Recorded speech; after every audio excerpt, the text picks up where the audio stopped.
I watched a short little, it was about 11-minute long kind of documentary on the Chevy Chase talk show. Oh, God. They played some of the stuff from the first episode. He did some weird, thought it was going to be some avant-garde thing where he painted his face up in bright colors like white with a totally black background, so it just looked like floating heads, and it's three of him, and he's singing this weird song. Nothing made sense. It was such a failure, that show.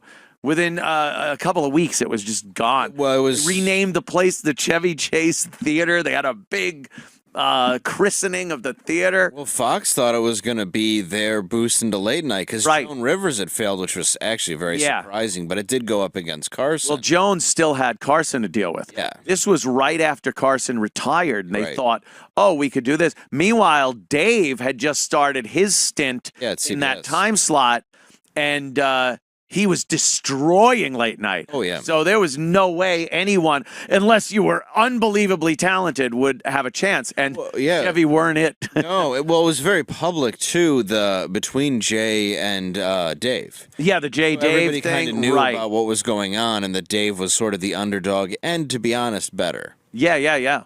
And then you had Chevy, who was, what was he off of when that came out? Oh, God, some really that bad Jack movies. Palance movie. Yeah, Hops and Robertsons. Yeah. Oh, Jesus Christ. He had a ton. That other horrible movie with Dan Aykroyd when with the dick-nosed judge guy. That was awful. Nothing But Trouble. Nothing But Trouble. So bad. Memoirs of an Invisible Man. Oh, yeah. Here was the Zany, intro was like a claymation.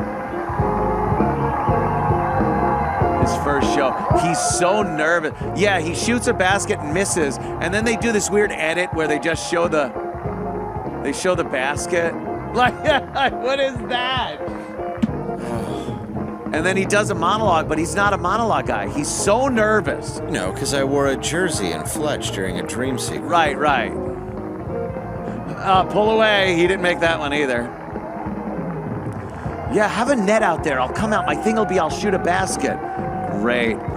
Yeah, ever since he made Fletch Lives, and then with the exception of Christmas Vacation, and kind of Vegas Vacation, it was over, Johnny. It was done. And now he's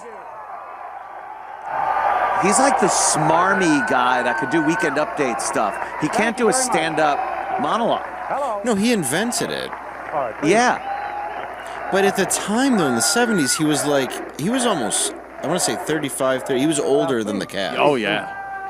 And he was like the good-looking guy who was goofy, women liked him. Goofy, sarcastic.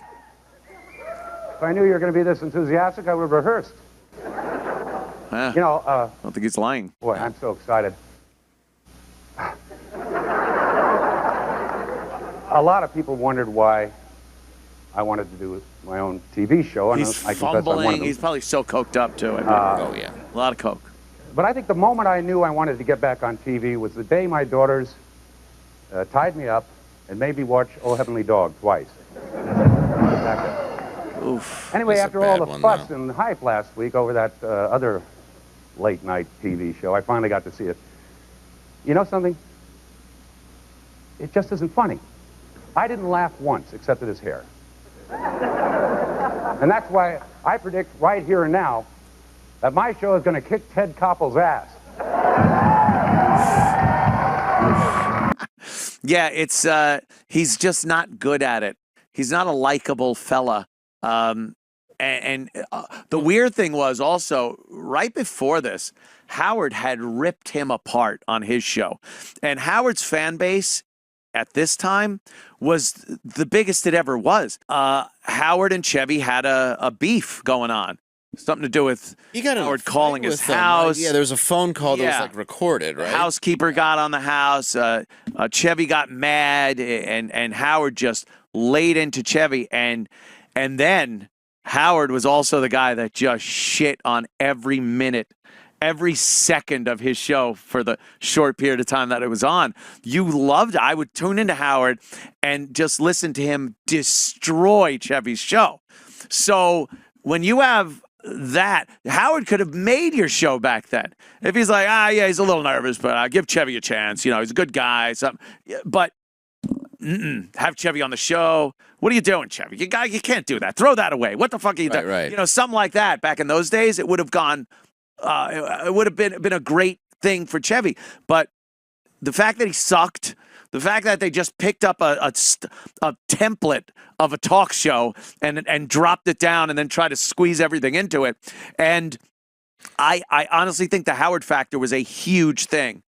In the fall of Chevy Chase. They did the dumbest shit where, like, the background instead of a city was a goldfish tank.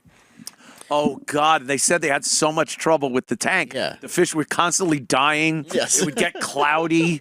Like, people don't want to look at a cloudy fucking algae, a fish with ick on its fins. Remember that? Your fish has ick. Oh, what an appropriate name. It looks very icky. Yes, it was a very icky show. It looks zany letters. Yes. It was all bad. Foggy. It stinks a little bit, and it's got ick. And that's just the show. Hey.